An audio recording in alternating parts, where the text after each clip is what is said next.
তারা কিছু বললেই আওয়ামী লীগ, সাধারণ জনগণকে আওয়ামী লীগ বলতেছে। তারা জুলাই যোদ্ধা নামে মানুষ ভাড়া করে নিয়ে এসা এই শাহবাগে আন্দোলন করতেছে। আমি একজন জুলাই যোদ্ধা, আমার নাম সেলিম, আমি পিজি হাসপাতালে ভর্তি। এই যে এই শাহবাগ মোড়ে মানে 2 দিন যাবৎ যে নাশকতা চলতেছে, এটা কোনো আন্দোলন না।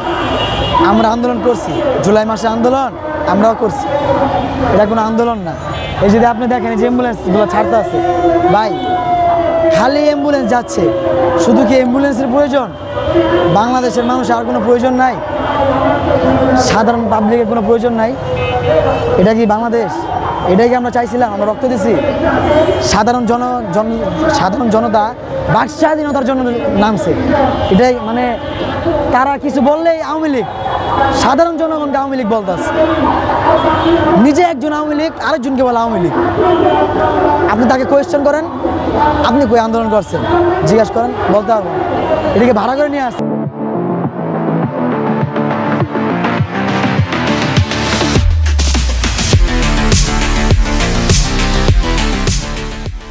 আমি নিজে জানি, তারা রাত্রে আমাদের হসপিটালে গেছে 30 জন যাইয়া বলতেছে যে ভাই আমাদের ভুল হয়ে গেছে, আইসা আমাদের আপনাদের থাকার জায়গা দেন, রাতটা আমাদেরকে যে টাকা দিয়ে আনছিল ওই টাকাটা শেষ। আমরা হ্যাঁ, এই কথা শুনে ভাই বিশেষ করবেন মানে অবাক হয়ে গেছি। তারা জুলাই যোদ্ধা নামে মানুষ ভাড়া করে নিয়ে এসা এই শাহবাগে আন্দোলন করতেছে। এটার পরিণতি কি জানেন কি? এটার বাস্তবায়ন কি? ওই যে একটা আন্দোলন হয়েছে না সচিবালয়ের সামনে, যে আমরা টাকা তুইলা আবার শেখ হাসিনাকে নিয়ে আসবো। এটার পরিণতি ওইটা, যে আমরা টাকা তুইলা ভাড়া করে লোকাই না শেখ হাসিনাকে নিয়ে আসবো এই দেশে আবার।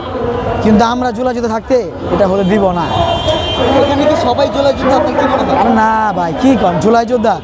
হাতে গোনা 20 জন পাবেন যাদের মব করছে, যাদেরকে ঠ্যাক দিছে, মানে বিভ্রান্ত করছে যে তোমরা যদি আন্দোলন না আসো তোমাদের নাম আমরা বিভ্রান্ত করবো, এগুলা বলে নিয়ে আসছে। এরকম ভয়েসও আছে, তারা বলছে।